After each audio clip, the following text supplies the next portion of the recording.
We are live. We are live. Hello and welcome to Consciousness Caffeine Radio. This is Rainbow Warrior Goddess Lisa and my co-host Brett Starr. I'm coming. Brett Starr, the Debt Master. And today we're taping live up here at the Pyramids of Chi in Ubud, Bali.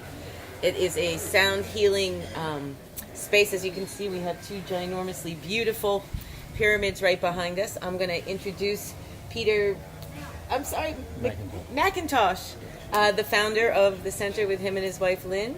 And this is Bajan, one of the sound healers.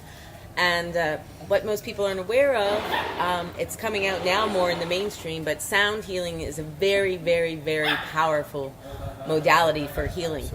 And it affects us on an energetic level. It doesn't look necessarily to have any physical right away, but that's not always the case either. And it's a very powerful modality that they've actually created a wonderful space here in Bali for people to come to get sound healing. They do functions on the new and full moons and all these kinds of things. But Brett, have you heard about sound healing? I actually have done a session. I did one last week. My first session. I actually helped build the pyramids as well. That's how I met Peter a few months ago. Wow. I turned up to, I think it was a party at Akasha, and I met the designer, and then he told me he was building pyramids, and that's how I ended up here, and that's how I met Peter. And that's, that was 4 months ago, and before I knew it, I was in one of your sessions. Oh, fantastic. Yeah. So it turned out okay? I feel okay. Woo! I am healed. Peter's here, so please say, even if you have to lie. Yeah. About your performance. There was no money.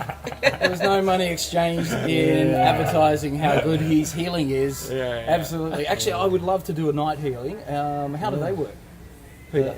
Look, the sun, the new moon, the full moons, a little bit different because what we do is we actually full night where we take people down to the fire pit down behind the Pyramid of the Sun. Yep. We do a circle around the fire pit. We do a Native American shamanic cleansing ceremony. I'm part Native American. Are you really? Yes, wow. I am. Well, you'd like it. We call in the 4 directions. We have the offering of the cornmeal. Play the hoop drum. Didgeridoo. It's quite a nice session.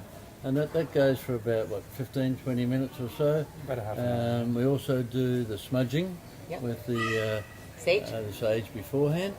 And then we come back up here, we go down to the Pyramid of the Sun, the one over behind my shoulder here. And we go in there, we have about 3, maybe 4 players in there. And we circulate, everybody's laying down on the mattresses. Turn out the lights, we've still got candles and things going. And then one of us will be playing the gongs, and then we'll take turns in playing other instruments in there, moving around the crowd. No one really sees what we're doing, they're just laying there absorbing these beautiful sounds. And then after that, we tend to come back up here, back up to the cafe, and we have a great supper and chinwag. All our tables around, all our settees face inwards. Where we're sitting now is these round pods. It's all designed to get people mixing and talking to one another. Communication thing. Yeah. We don't allow Wi-Fi here. We do That's not. amazing then. We are doing a live stream with no Wi-Fi. How good is the healing It's the pyramids. It's a pyramid town. It's the aliens, man. We don't allow anybody to sit singly on their own. Nice. No, anybody sitting on their own, we drag them across to join a group or another couple or something like that. And the whole night, one of the problems with the night, which is not really a problem, but come 10:30, 11 o'clock, this is after starting around 6, we had to go around turning a few lights out. Yeah. But otherwise, the people would still be here at 2 o'clock in the morning. They're just enjoying themselves so much, Well, why don't we start off with how you got to inspired? Absolutely. We always start with a little bit of stories as medicine. Sure. And how you came to create the Pyramids of Chi.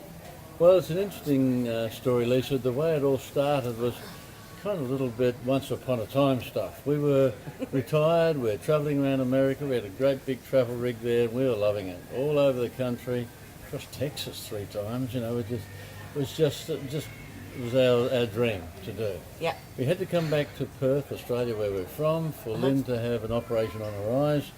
Unfortunately, complications set in with that. So Bali being close and handy, we came up to Bali for a few months to sit it out and see what was going to happen. Right? While we're here, I did a meditation one day, and during that meditation, I got told to build 2 pyramids. And you're I retired. I thought, whoa, hang on. And when I said to Lynn, guess what, I've been told we're going to build 2 pyramids, she just looked at me blankly and said, I thought we were retired. Well, that argument didn't cut it. So spirit had its own way, or the universe, whatever. And so now we have 2 pyramids. Nice. And it was quite amazing the way the whole thing came together, because we'd never really thought about doing anything like that. We had a little sort of hobby place down in Australia that we used to do sound healing in, which was like a Native American teepee, but it'd hold maybe a dozen people. But of course these ones will hold up to 60. Wow. So they're much bigger, much more impressive in many ways. They're all built to scale with the Great Pyramid of Giza, so they've got a lot of energies there that you wouldn't normally find in any other type of building. So the first thing that happened to us was we thought, well, how are we going to build this place? We haven't got the sort of money that our research showed us we're going to need. We're talking probably $1.5 million worth, I thought, heck, that's a bit of a worry. So we went back to Australia, went and saw a good mate of mine, happens to be actually the husband of my ex-wife. And we get along well together. Good. So I said, Chris, I want to borrow $1 million to build a couple of pyramids in Bali.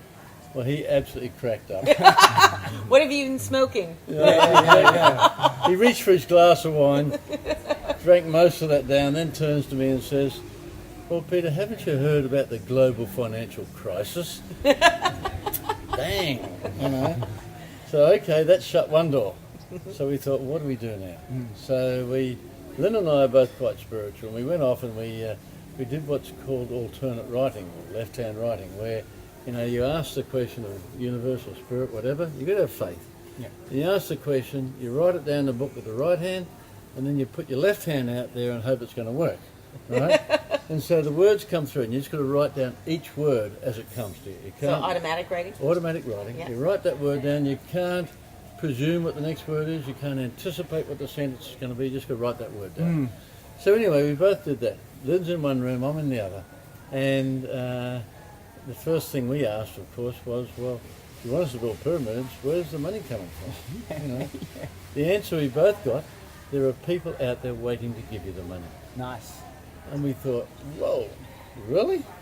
So we thought, okay, next question, how do we find them? Don't spend much money.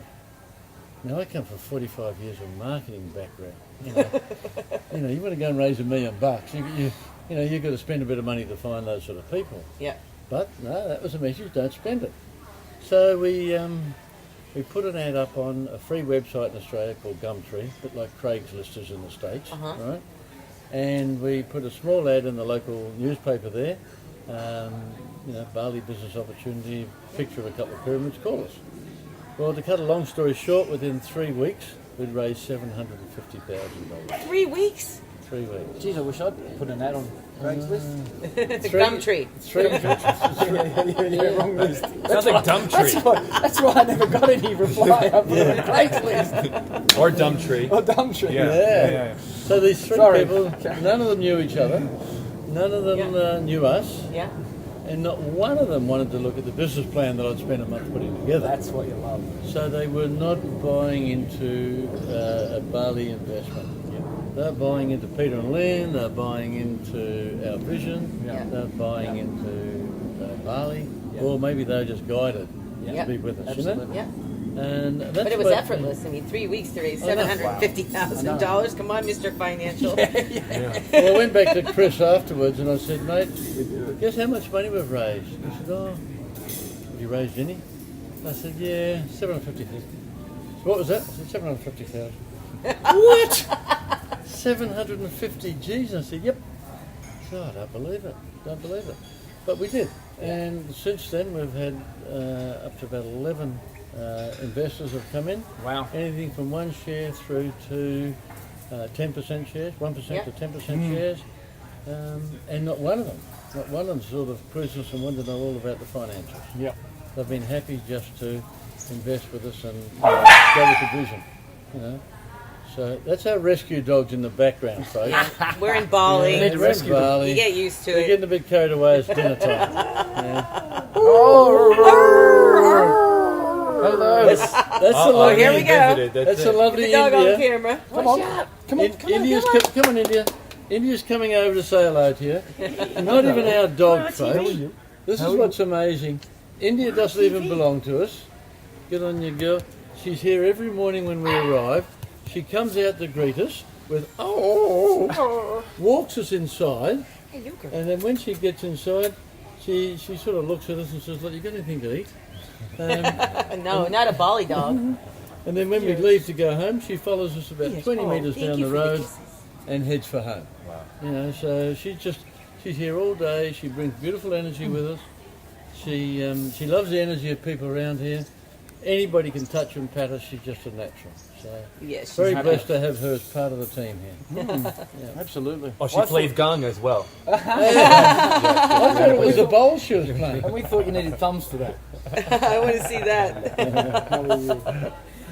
All right, so that's how we came to the birth of the community in action. It's a bit of conscious community, of course. Sure. Unity consciousness. It's about for the all, not for the one. I love it. It's about what the whole world is in this shift that we're going into, and boy, is it intense right now. But Bajan, why don't you tell us your story, how you came to be here, or how you came to be a sound healer? Well, first I was just staying in the neighborhood, and I kept walking past the pyramids, and I saw pyramids of Chi, and everyone said, well, there's gongs here and pyramids, and I was like, what are the chances? And literally walked in, and Peter greeted me, and then next thing I know, I'm in the pyramid receiving a healing from Peter, and then happened a couple of weeks later, his slave. So this is how it works here in Bali. Have we paid you yet? Yeah, it works. It's very fast. It's very fast. Before you know it, you're building pyramids. And I'm like, I don't gonging know. on stuff. Yeah. Brett knows all about that. He came down one day, and next thing you know, he had a spanner in his hand. Absolutely. We've come to build the pyramids. Like, who doesn't want to build pyramids? Honestly, that was what I was excited about. Yeah. Like, that was it. Building a pyramid, I can't even Absolutely. imagine. Yeah. As soon as I heard about it. He's I heard climbing about up it when the I got rigging, here. pulling up panels and all sorts absolutely. of things. So Yeah. Were you here when we dropped one of the panels? Not me. No, okay. No, it wasn't me. I was going to blame you. That's No, people. So why don't I let you explain a little how you came to be a sound healer? Sure. And what was your journey to that? Sure. Well, I'm from New York City, born and raised in the Bronx, Washington Heights, northern Manhattan. Washington Heights? Yeah, I was a. I don't know Now there's why a that's funny. journey. I don't know why that's funny. But in Have to any be. event, I was a musician for 15 years, and it was a personal journey for me with sound at first. Yeah. My father was pretty sick at the time, and I just wanted to kind of find a more authentic part of myself. Yeah. And sound really helped me get through a lot of personal anguish with my father passing away and a personal transformation I was going through. So that was my first introduction, I would say, to spirituality in general. Yep. Oh, wow. was really sound on a personal level. I started playing the bass, then I started playing drums, rock and blues and jazz and all that stuff. And I had dreads and I smoked weed and I thought I was a badass from New York and blah blah blah blah blah. And then you about haven't changed much, have you? No, brother. Just cut the dreads Thanks off. a lot. Thanks. But in any event, then about 5 years ago, I got introduced to Kundalini as taught by Yogi Bhajan in the Topanga Canyons in California. And I sat down, and the teacher said, I dare you for the next hour and a half to do these mantras and to really vibrate from the navel, to vibrate from the tummy, really sing. And I said, I got this. And she goes, something's going to happen. And I said, yeah, it's a bunch of crap. Which And, one? Adgurename? No. Well, Agure is how that's basically the Malanga, right? So that's just Yeah. basically how we come in with the second Okay. mantra. That it was really the first one that did it to me. Om Namo Gurudev Namo. That Yeah. one, that's the transmission. The moment you vibrate that, something happens. There's a shift there. But it was throughout it, then we started doing other mantras, and I just started crying for like 45 minutes, and I didn't know what was going on. And I thought everything was fine in my life. And then I started really getting into, well, what is devotion? What is vibration? And what is intention? And what is frequency? And I went really deep. And I found that there was a wellspring of healing right inside of me when I connected to my authentic self and vibration. And it all starts with the singing. It really starts with that. And so then eventually I kept going on that journey, and I started going to Kundalini classes like crazy. And they play the gong in Kundalini as taught by Yogi Bhajan. They play the gong, and I couldn't believe the power of the gong. It was so transformational. And the bowls, so I started getting into more authentic instruments, more instruments that are used in a ritual manner. And boom, next thing I know, I'm playing these instruments, and I was having a large impact on people with them. And it's what's really nice about sound healing is that you're getting the healing while you're doing it as well. Yeah, wow, that's a great way. So that's a really, it's one way. Yeah. So you're playing and you're receiving, and you know the way I was taught is that you have to come in with a prayer. So you're praying while you're playing, and you're sending out this prayer, and it's just an amazing. Why don't you share the story of young Aaron the other day? That was something I was telling these guys before we started the interview. It was quite staggering. This young boy from Australia with his mum, and just tell them the story. Yeah, absolutely. Thank you for reminding me, Peter. You had most of the time with him. So. So Aaron and his mother, Pat Mead, blessings if you guys ever watch this.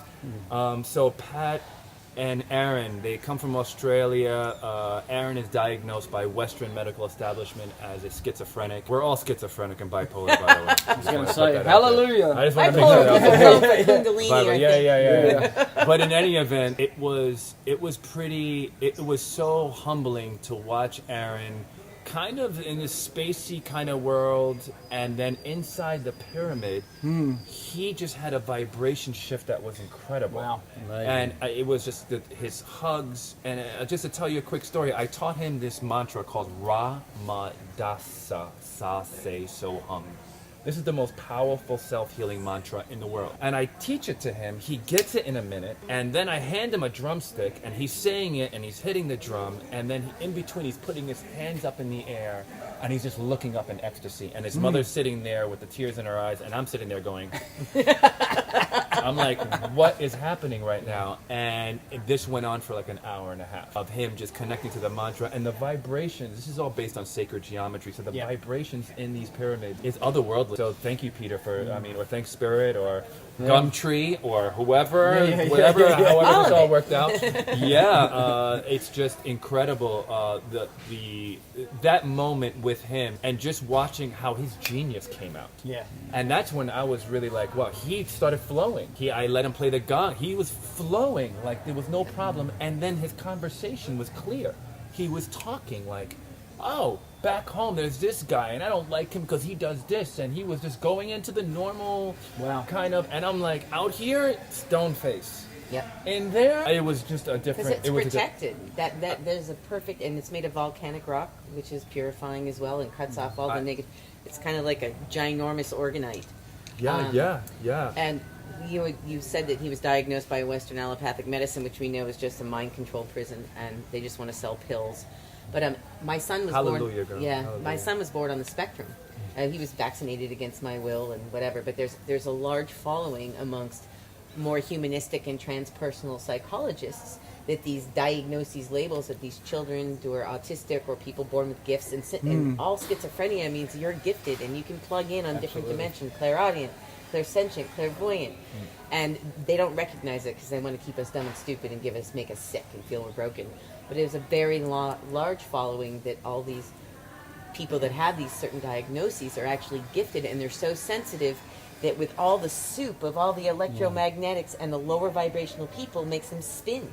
You know, it's like those things you go to in an amusement park when you're a kid, and the kid runs and they chase and they push it, and if you're on the edge, you're like, oh my God, I'm going to throw up, but if you go in the middle, you're fine, and you don't get dizzy. That's a really great analogy. And they're actually already functioning on a higher vibration, and when they go in a space where there's not all this swarming shirk energy of chaos, they center. Absolutely. And they're not ready to look at this or harm themselves by... This is amazing way of looking at it. And I felt so comfortable with him at that. It was just amazing, the love that I got from him. And then when he played, he seemed just a different person. So absolutely, I think in terms of his creativity, it was unmatched.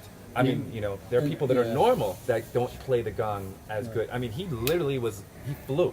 And Past life, done it before. When we first met Aaron here, it's just like, oh, do we take him into the pyramids for a session when there's other people in there? Because, you know, he was just all over the place. Yeah. He was hyper. Yep.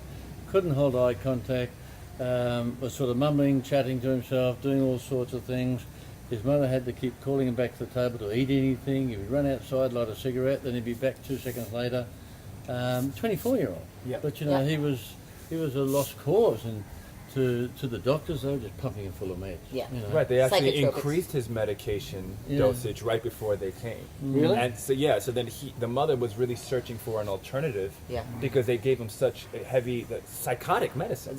Not only it destroys your immune system, So, but it also, what I noticed more than anything is that not only does those psychotropics, specifically that class of, you know, any kind of, especially like the SSRIs, the serotonin reuptake inhibitors, selected serotonin reuptake inhibitors, they actually, what they do is they say, oh, you have a chemical imbalance. Your brain is not making enough chemicals that's appropriate. Well, that's not that your body is broken. Your brain isn't making them because it's a signal that you need healing and there's something not right, that you're not in homeostasis. And the longer you're on those psychotropics, the more it destroys your body's capacity to even produce them. Wow. To heal yourself. Yeah, so that's why people, when they go off their meds, they go crazy. Literally, it's because it's the meds making them sicker and worse, but that way they get clients for a lifetime. You know, so that's, and the fact that you had that reaction with an increased dosage is amazing. Yeah, I mean, it's the pyramids, it's the vibration. So the way I was taught, we're just kind of architects. Nice. We just kind of create an atmosphere, an environment, and then it's up to them to how they receive it. We don't know. Yeah. So there's no healing. Yeah. It's a therapy. Yeah. It's like just an opportunity for healing. If that happens, it's a blessing, and we get that all the time here. The experiences are far-ranging. But him specifically was really, it was incredibly humbling for me. Yeah. And it just made me kind of realize the kind of work I want to be definitely doing as a Kundalini therapist in the future. Yeah. Really working with people that are in that situation, they're kind of forgotten about in society and given all these chemicals. And to have a place to come to, and apparently Pat reached out the other day. So what she's basically doing, she's building a small dome on her property. And Aaron is going to be playing gong in this dome for the local schizophrenic kids in the community. Awesome. So he's going to be he's going to be a gong master, literally, because he was so comfortable and right there and on it. Yep. And I was like, how ingenious is that? Yep. Giving him some purpose, Yep. giving him something to do during the week. Yep. Now he's like not just kind of going around with mom. He got his gong. He's got a to play. passion. Yeah, Yes. absolutely. And In his challenge, What? therein lies his gift. Yep. That's a good one. Well, I'll have to go and interview him next. yeah, yes, he would be the one. Yeah, he'd make us look He's like we're angling for a tripolar. trip to Australia. Where in WA was it? Albany. Oh, Albany. Oh, what a beautiful spot too. Lovely spot. Wow. Right, I'm going to Albany. So, just a little bit more about the sound. A lot of people we're so, at least I know it's the same in Australia, because I've been there a couple of times now since I've been to Bali to go visit friends and go on these runs and check out Oz. I've always wanted to get over there, but I was amazed at how much like the U.S. it is as far as like mainstream media. The police state isn't as vicious as it is in ours. It's not as present, but they're there. They're there. They're there. You know, you don't have as many cameras everywhere. I love how it's not built up high. You know, Sydney was like, you know, most buildings are no more than 2 or 3 stories at the most, and you can see for a long time. But it is definitely that whole Western allopathic. You know, take a pill, go to. I mean, I haven't even taken a Tylenol in 13 years. Good You know, on no. But for people on the allopathic, we've been trained that we are broken and we have all these diseases, and it's coming from our genes. They're not teaching about epigenetics, and that what makes our genes turn on and off is not what we're given by our parents, but what we believe. Is that term epigenetics is basically about that, the turning on and off of our... Well, epigenetics is founded by Dr. Bruce Lipton, who was even though I didn't get a degree in genetic, I dropped out, but I kept studying it. There was something there for me, and now I know why. Right. You dropped out to drop in. Yeah, exactly. But he's the father of epigenetics, and in his studies, he developed what is called epigenetics, because prior to that, like when I was going to school, they were saying, okay, this is what the genes you have, and you have this cancer gene, so you're going to have a certain percentage of getting cancer. Well, what actually turns your gene for potential cancer on is whether you believe you're going to get it. Like if you're given a cancer diagnosis, they can immediately measure your body starts shutting down.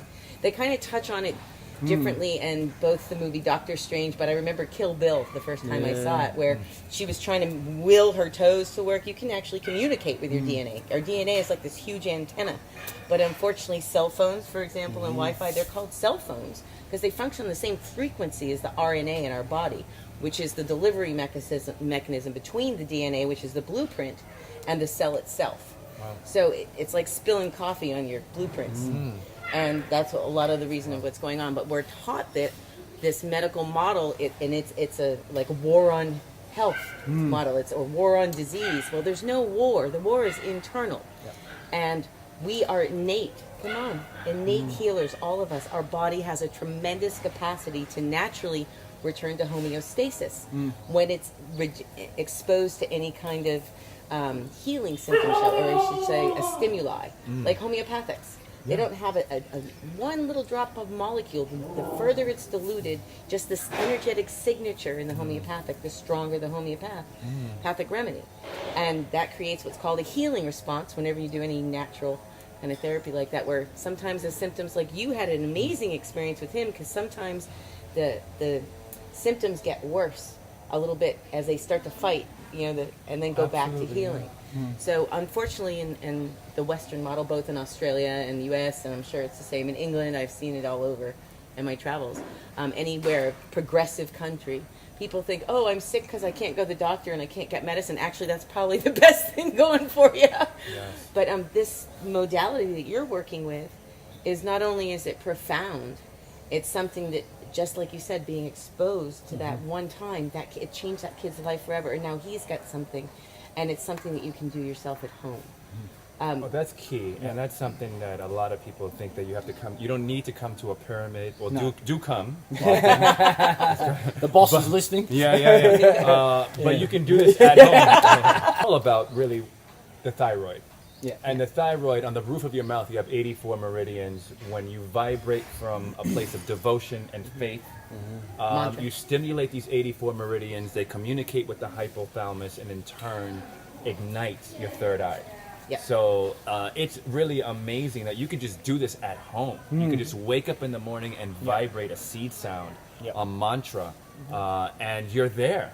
So if you can keep that going throughout the day, it's kind of like this washing of the mind, this protection that you're alchemically really coming into line with your higher self. And it's amazing. You can actually do it yourself. I mean, medicine, unfortunately for a lot of us in the West, is something that's coming from the hospitals or coming from the books. We're told one thing and it's really something entirely else. Yeah. But sound is the medicine of the future. There's no doubt about it. What's the original medicine? Absolutely. Really? I mean, all the instruments we play in the pyramids, they're all what we term ancient instruments. And that was how we were instructed to start off with. They're all going to be ancient. Yeah. Like the human voice, right? We use the human voice in there. That's number one. The gong's number two. Drum number three. The bowl number four. Didgeridoo. The didgeridoo is actually number three. The bowl number four. Now these instruments have all been around before history was ever recorded, and they were never invented or created for music. They're all created as healing instruments. We used to laugh about it in the old days. We'd see on the movies, the witch doctor with his rattle and playing his flute and that. But that's what it was all about. They were working, like Bajan was saying, they were working on your chakras, trying to determine how to resolve something, how to balance whatever the imbalance was. And so that's what we were told right in the beginning. It's all about playing these ancient sounds, and we're moving on as well. We've got the Pyramid of the Moon behind us. We've got Bajan here with his expertise in breathworks and such. We're going to combine breathworks with sound therapy, and then you'll really see some reactions from people, because you start doing that breathworks in the right way, and of course, especially that's where he and I met. Well, we were trying to get into shamanic breathwork class for Levi at the yoga barn. And we're like, oh, you can squeeze 2 more people in, because like he was saying, yes, you can do this yourself, but I don't know about you guys, but my personal experience is when you're meditating, getting sound healing, or doing kirtan or any of that in a group, it's like you're lit up. Absolutely, it explodes. Yeah, and that's what we want to really do. We really want to get it fired up in there, because that's our whole purpose. It's our whole focus here. It's not about a business. It's not about making money. Any of that. It's for the greater good, and it's for introducing an alternative form of medicine. In one of the oldest forms ever was. Sorry, You're tired. Yeah. Wish I didn't have to work so hard, but anyway, we get there. It's like Bob the Builder, one of those little kitty cartoons. Build it and they shall come. Did you hear that? Come. Absolutely. Introduction, before we even go to the pyramids, is when you're finished, please do not jump on your motorcycle or whatever and go riding down the road, because your body's in such a deeply relaxed state. You've got to sit down and ground yourself again, or go for a walk around the beautiful grounds. You can walk right down to the river. There's waterfalls, all sorts of things. The rice fields right over here too. Yeah, it's beautiful. lots of rice fields, and literally just ground yourself, settle down a bit, and at that point in time, have something to eat. Because we got like you guys have just mentioned, we got some fantastic food up there. And it's all about relaxing, enjoying, taking in the ambience of the whole area, and absolutely. and then when the time comes, then leave. And the one thing that we find from just about everybody that's been here, they come back again and again and again. Not everybody, but so many people do, and they say the same thing. My God, I had the best night's sleep ever after that session in your pyramid, because everything's calmed down. Slowing down to the speed of what life is meant to be, not Yeah, the mad rat race pace, hamster on a wheel that we're trained we need to do all the time. Well, we guarantee to get rid of any stress in your system, whether it's for 5 minutes or 5 months. That's up to you. But but everything's, all your cells are calmed down. Your whole nervous system is like that. So that can last for quite a while. Or if you really insist, you can bring your stress back in a home. If you want. We actually recommend that so you can come back. It's come back. At least 5 sessions. There's a guy out the back that's out the front of the gate that poaches your leaf just to get to test it. Absolutely not. That's what I love about this place. It's the food, it's the people, it's the pyramids. It is absolutely everything. That's why I came, and that's why I heard about it. But what else? I was trying to think of. It's not just the healing. I remember you telling me a story about a German guy, like big 6'4", wouldn't talk to you. Was like, no way, man. Nothing's going to happen to me. And he came out crying. What we do here is we do an introduction in our induction room. Start off with, because it's important for people to realise that if they're going through a sound healing, they might have some interesting reactions to it. They feel nauseous, they start crying, they might start laughing, they might get a pain somewhere. So we tell them all about that. We tell them the history of pyramids, which, whatever they learned about pyramids, you can discount most of that. Because there's a whole different story that's emerged in the last couple of decades. Controlling that history. They still tell the same story in Egypt, but anyway. I know. Well, they've kind of got it. There's a religion factor there, and there's also the fact they've got a lot of money tied up in their museum. So, but we try to sort of explain to people what could happen and might happen. But I'm going through the presentation in the induction room, and there's this German guy sitting there. Sorry, folks, if there's any Germans watching here, I mean no disrespect. He's sitting there and he's staring through his eyebrows like this. He didn't want to be here. He really didn't want to be here. He's here because she made me, right? And his wife's sitting next to him. She's all excited. She wants to get in the pyramids. And so anyway, eventually we went down to the pyramids. I did the session there myself that day. And we came back up here. And this guy's 6'5", 5 axe handles across at the shoulders. Pretty tough looking character. He comes up one side of the cafe. I happen to be on the other side at the time. He comes charging across the room towards me. And I'm thinking, uh-oh, what's wrong? Something's going on here, As he gets closer, I can see he's crying. He's sobbing, right? Wow. He's in a very deep emotional state, right? So he gets over and, see you guys. Thank you. See you. And so anyway, he gives me a hug. Now, I'm sorry, but Germans don't hug, right? They're not known for being... they do, but it's like this. Yeah, I don't know. I haven't even got that one yet. But the majority of them are very conservative type people, right? After a while, when you get to know them, they're good huggers. But to start off with, no. I'm a big hugger. I love hugging people. I love connecting. Yeah. I'm not that much on the handshake. I like to have a good heart-to-heart hug because, you know, what a great way to communicate with people, you know, through a hug. So anyway, he gives me this hug, and then he holds me out at arm's length, and he's shaking. His hands are shaking, his arms are shaking, he's crying. And this is my best German imitation accent, right? Peter, I did not believe, I did not want to go down there. And one side of me, the flippant side, I knew that. But you can't say anything because the guy's very emotional, right? Yeah. So anyway, he says, I go down to your pyramids. I lay down on your on your mattress. Oh, very comfortable mattress. And now they're 2 meters long. For you Americans out there, that's about 6'6". And they're about that thick. That's about 4 inches. And he said, I'm lying down there, I'm listening to you play gongs. He said, it's good. I like it. But then someone comes and lays beside me. I am looking. It's my 28-year-old son. He got killed in a car accident last year. Oh, I just got chills all the way down. I know. And I'm looking and I'm going, what do I say? What do I say? Well, this time I'm starting to bawl my eyes out. Yeah. Because he's so emotional. I'm feeling his emotion. His wife comes from behind me. She gives me a hug. Right? Goes and embraces him. And they both turn and looking at me. And she says, now maybe we come back together again. It's so beautiful.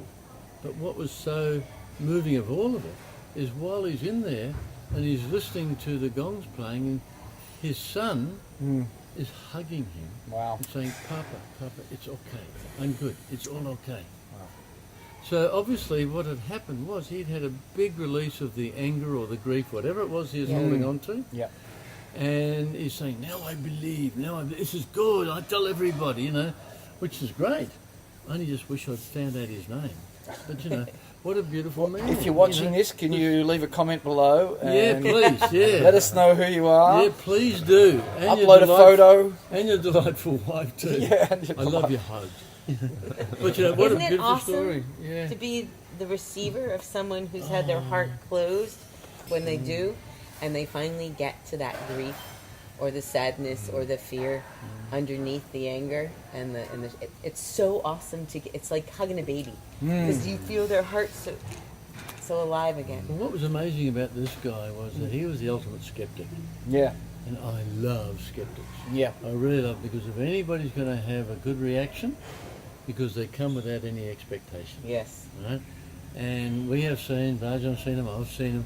We've seen people come back from a session down there, and you know, I had one girl here one day. She didn't want to go. She was brought along by about 8 of her friends for a full moon evening. Yeah. And she was sort of saying, whatever, you know, the usual attitude thing. Yeah. And her name was Where's my cell phone? Yeah, exactly. And her name was Desiree, you know. And I'm thinking, Desiree, okay.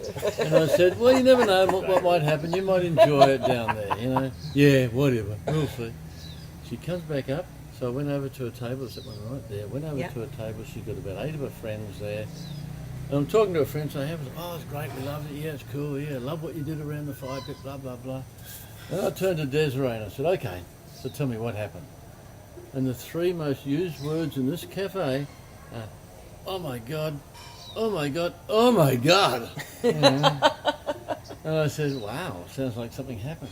She said it was just the most amazing thing that happened to me. Yep. I felt like I was an eagle, like I was soaring, and I'm floating along. I'm looking down, and I'm seeing all my friends waving to me. And then she said, and then I see this house down there.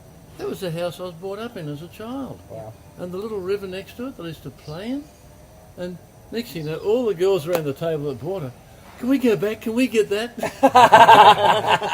But you know, that's what can happen to skeptics. Absolutely. Yeah, because you're totally kind of shut down, but yet open. Yeah. Like you're just waiting for something, and you're going, yeah, come on, bring it on, and it's there. Well, I think he was more referring to, a lot of people have a vision, like they've read books about, or even like Kundalini. Let's use this for an example, because you know, this was part of our discussion when we met, that I thought I knew what Kundalini was from studying about it and doing it, and when it came on, I mean, I knew what it was, but you have, or even LSD would be another example. You think you know what it is because of the way people explain it, but then the second it happens, whoa! It has nothing to do with. But you don't know what to expect. But that maybe they had some ideas of what they thought were going to expect. And he's saying that the skeptics, they're a blank slate. So they can just sit there and go, no, and nah. And then that's exactly when it... Because they weren't looking for something. And that's when the universe throws that thunderbolt in their direction and they go, oh my God, because they just did not know it was coming. It reminds me of a great, it was a great documentary years ago I watched when I was living in the UK, and they brought like 30 people in who were all depressed just to play an instrument for an hour every week. And literally the guy who was the biggest skeptic, he was the only one that went through the whole 3 months and came back, and he just literally sat there and hit a drum like that for 3 months. But he wouldn't leave because he got the most out of it. He just loved it. And he was like, no, I'm coming back every week. I don't care what's happening. I don't know what's happening, but I'm coming back. Sure. And he healed himself just by turning up and being happy and wanting to... And that's the beauty, the healing of yourself. I mean, we're all frequency, and this is what quantum physics... Science is talking Cymatics, about. folks. Google Cymatics. Cymatics. Unbelievable. And blessings with that. And we're all just these frequencies, and we all have a fundamental note. So finding your fundamental note is key. And being playful, creative. You know, this is what defines us as human beings. This is what separates us from the rats and the cows on the floor, is that we can be creative. That we can paint, that we can make a movie, that we can sing a song. And the thyroid, the voice. As Peter said, the voice is so incredibly powerful. Instant healing right away. There's a great video on that got viral. Babies freaking out, and the father would go, oh, and the baby's like, he would stop the ohm, and the baby's like, I mean, really build up the you know, and would lose it. Father would drop the ohm again, and the baby's like, oh. They even did that with Biggie Smalls. It was hip hop, and the baby was pissed. They put on Biggie Smalls, and the baby's like, here. And the baby was good. I was like, what?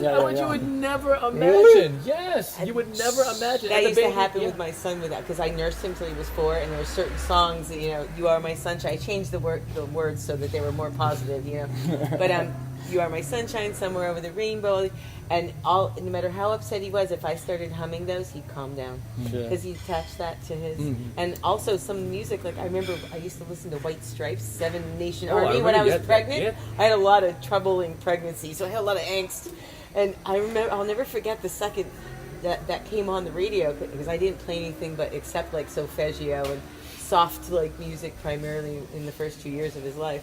But I'll never forget, we were in the car and the song came on the radio, and he's like, Mommy, what's this song? I know this song. Because he heard it when he was in my belly. Absolutely.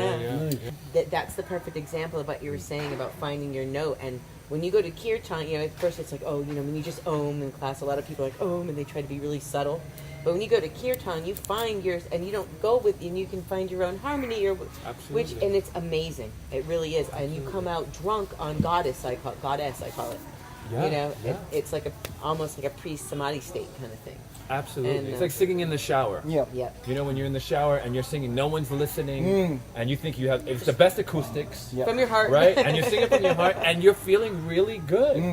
You have these neurohormones that are being released into your system, and that's just from connecting to your thyroid, the belly up, singing. You got to spend a bit more time explaining that one to me, mate. Because when I was singing, Lynn puts her head in and says, "Oh, for God's sake, give it a break." Well, that's another issue. Here's a little trick. So, I know you guys are sound medicine, but here's just one little trick. Your body cannot be in fear or love at the same time. So anybody who's like this, make them just smile, and that immediately starts making your body produce acetylcholine over cortisol. Wow, we do that. I do that at the end of my sessions where I have people smile. And I'm like, look, smile. No matter what you're feeling right now, just trick your mind. Trick yourself. Send a really powerful message right now. Your system is completely open, and just smile. Just one of the biggest tools they use in telemarketing now is they tell the people with their headsets on, smile, to stand up and smile and talk smiling. And they've done so many tests on it and just proven time and again just how it changes people's whole demeanour when they're smiling and talking at the same time. Yeah. So absolutely. yeah, it does. It makes you feel good. So actually, I was just thinking, is there a recording of you guys playing that we can give to these people yet? Not yet. We've got Luca here. He's working on different microphones and such to do some recording. We'll actually record all our gong players. We've got half a dozen of them now. Wonderful. And record all our gong players. We'll put it on to probably something like a USB thumb drive, something like that. And we'll sell it here for people that want to take something away with them. Because every one of us... Is there something in the comment in the chat box? Everything that people say is, or play, they all play different.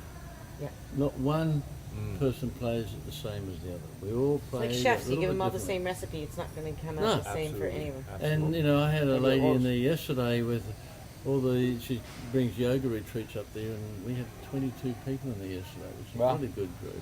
Awesome. And at the end of it, we had a girl that came and visited us here one day, Andrea, and she chants. And oh my God, I introduced her towards the end, and she started chanting, and then just playing the gong slightly behind it and stuff like that, and it just set the finish off just so beautifully. And every one of those ladies came up afterwards, and they were crying. Yeah. They were absolutely crying. They were just so touched with not just the girls singing, not just the gongs being played, but the whole effect of what happened from the laugh and the love and the affection and what we created in the induction room. Because I throw a lot of jokes in when I'm in there just to keep people light, because some of them are scared stiff. They think, what are they going to do to me in a pyramid? You know, he said we might start crying, we might get nauseous. So I try to keep throwing jokes in, and I got some pretty lame one-liners, but they all laugh. You know? We're laughing at you. Yeah, probably am. But the good news is when they leave here, they're already in a heightened state of this is going to be fun. They get down there.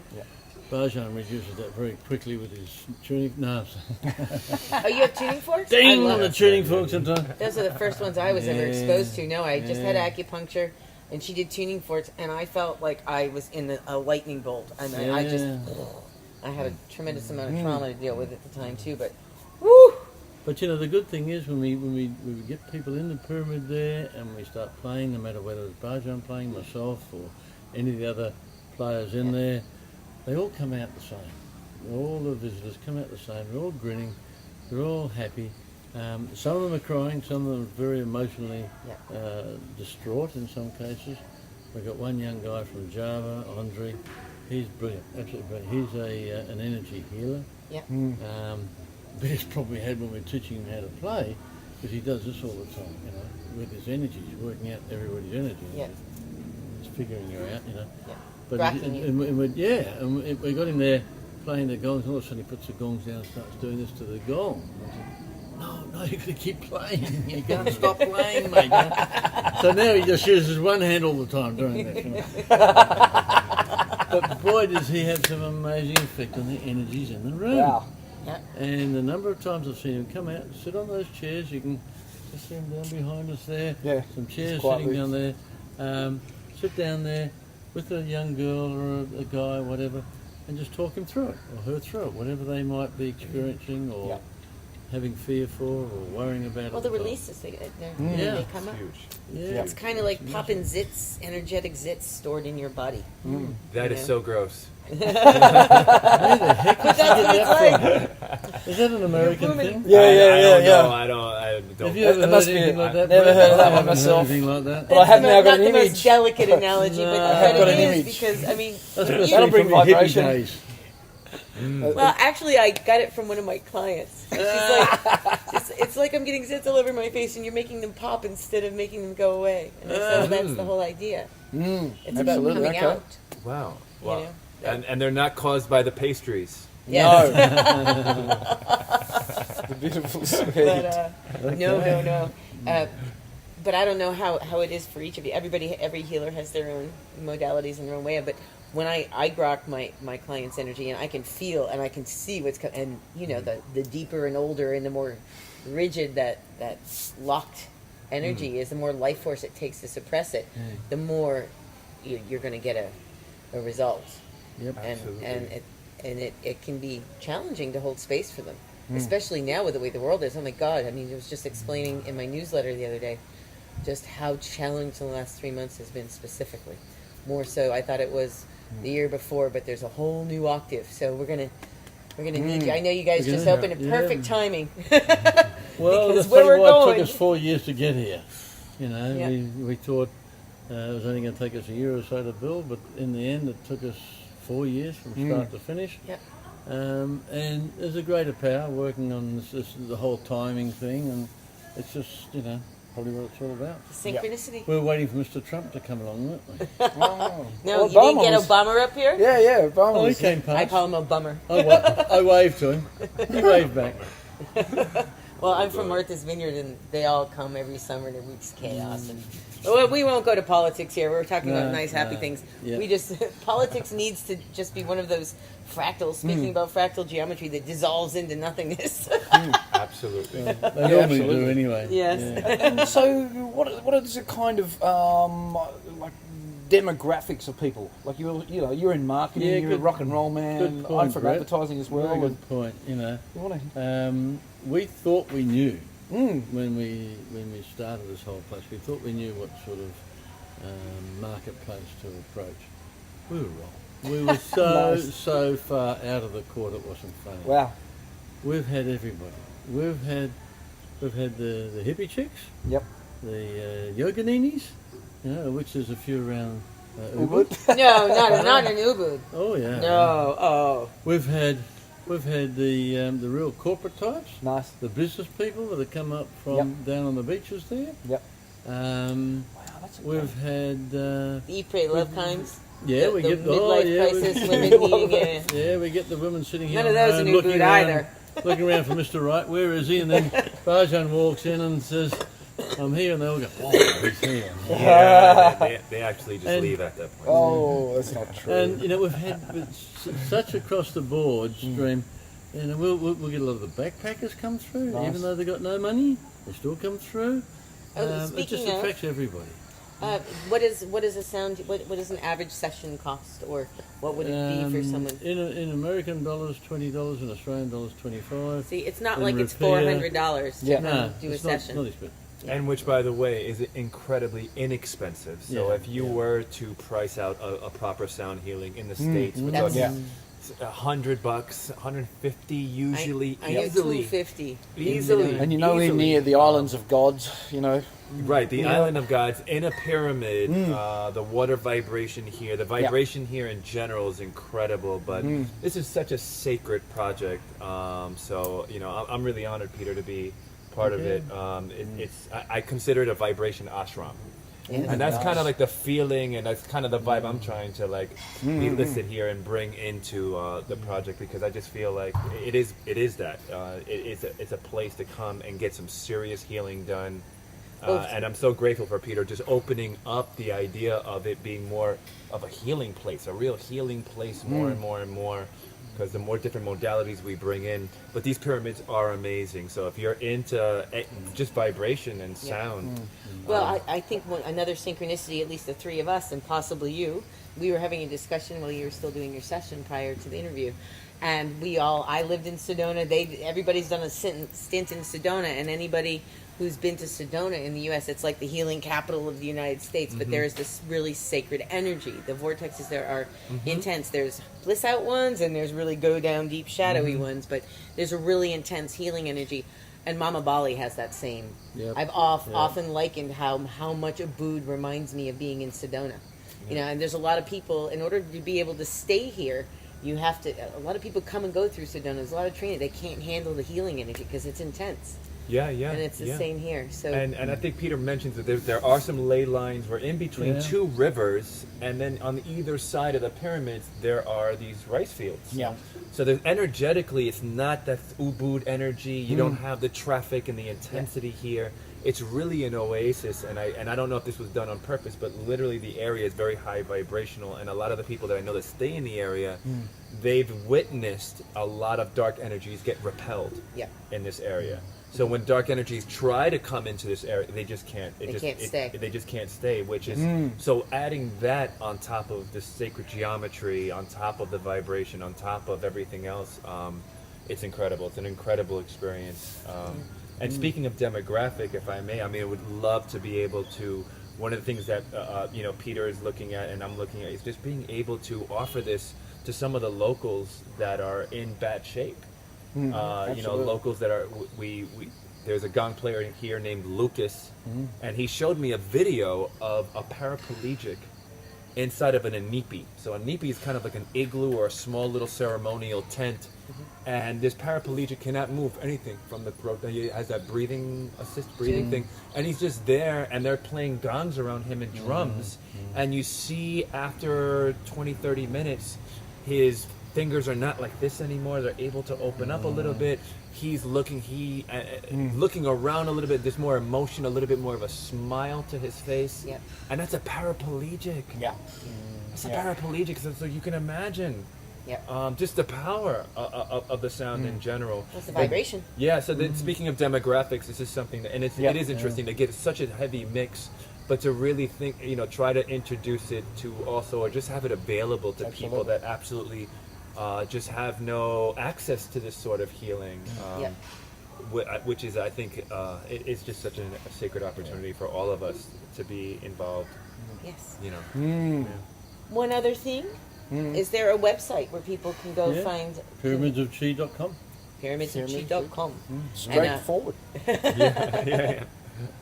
Because we're getting time to wrap it up. We don't. Absolutely. The attention span of most people, they don't do enough sound healing, so. We could actually definitely talk for hours and hours. There's plenty of questions, but I guess we don't want to go on for too long. We've already been doing up to an hour, just going over an hour now. And we're losing our light, and we're afraid it's going to rain. Actually, the great thing, that's what I love about talk about balance, because we had bad lighting before and everything was lit up, we're finally getting good lighting all around. But the sun is going down and now we're turning off, so... And we have to worry about one of the other challenges in Bali, the rain. It Absolutely. looks like it might be coming in. Yeah. So, Brett and I have a practice. At the end of a show, we always go around and say what we're grateful for. So, Brett, why don't you start? We'll just go down this way. What am I grateful for today? Actually, I'm grateful for... I guess I've been waking up in the mornings wondering what I am doing here in Bali. And every time I wake up, I still get a good answer. I get an answer that I should be here, and I should be just never giving up on what I believe in. And I'm grateful for that. Awesome. Thank you. Before you say what you're grateful for, do you have your own website for privates or any of that? We'll have the links in the bottom of the show afterwards. Shunyascouch.com is where my story is and all my travels and a blog or anything anymore. But go to pyramids. Pyramidsofchi.com. Just forget about what I just said. And what you're grateful for. And in terms of being grateful, I would have to echo what Brett said. It's just this vibration of this land here. Really, Bali is manifesting so many things for me, great opportunities and beautiful people. And it's very easy to connect here and just the opportunity to refine my own presence, right? Just from minute to minute. This is what Bali really represents to me. It's like slow the F down. Go to a water temple, enjoy some good food. I mean, you could just take a walk and you can get some healing done. Absolutely. So this is really what Bali is reminding me, and I'm really grateful for being here on that level. I mean, I wasn't expected to stay, and this is, now a whole nother level. So yeah, I'm grateful for that. So thank you, Mama Bali. Thank you to the territory and the vibrations and the people. Yeah. Ubud, Bali has that in common with Sedona. But what are you grateful for, Peter? Well, I come from a corporate background, from conditioning of 45 years of got to make money, you got to have the best car in the street, you got to have all of this. Now, I am so blessed to have not only a wonderful wife to share my life with, but also being in a position to help so many people realise there's so much more to life than those material things that, I used to set a lot of store by. Yeah. And when I see people that are so affected the way I was affected the first time I ever heard a gong, that took me out of corporate into the spiritual path. And now I'm kind of hoping the same thing's going to happen with what we're doing here, that someone's going to like hearing the sound of the drums or the gongs or being in the pyramid And they'll also discover just how exciting it can be to shift that consciousness away from what the media, the press, the government, the peers, everybody's trying to have us believe is so important, which we all know is not. At the end of the day, not. Let's not use this stuff that keeps our ears apart. Let's use this stuff to make decisions. Haven't you? That's a high five on the DL for that one. The Americans do that thing, don't they? I never did it till I had my son, and it was just because. Yeah, no, I always did on the dough after we That's called celestial communication, by the way. So it's celestial communication. Yeah. That sounds like a bit of BS to me. Really, it's that sounds like smacking but it's your fish. energy centers. They've seen, G.I. Joe or something on television. Yeah. I mean, that was my way of just trying to make it sound cool. It was our way to like aho, because I had this little blessing for him. Okay. All right. Seal the deal. Thanks again, guys, for tuning in. Do I get to say what I'm grateful for? Of course, Lisa. Come on, Brett. Sorry, everyone.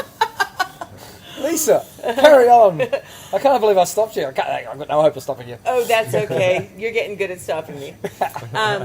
Let's see. But I'm grateful for so much. I want to say that I'm grateful for you, Brett, joining me to inspire me to start up the show again, like I've been talking about for a year. I heard about your pyramids, and I had just gotten back to Bali, and I was like, oh, I got to do a radio show on that. That was like a year and a half ago. And Well, you're not a quick mover, are you? No, there's a long story behind it, but there was a reason. I needed to take a break from service to fill myself up. My cup was getting empty.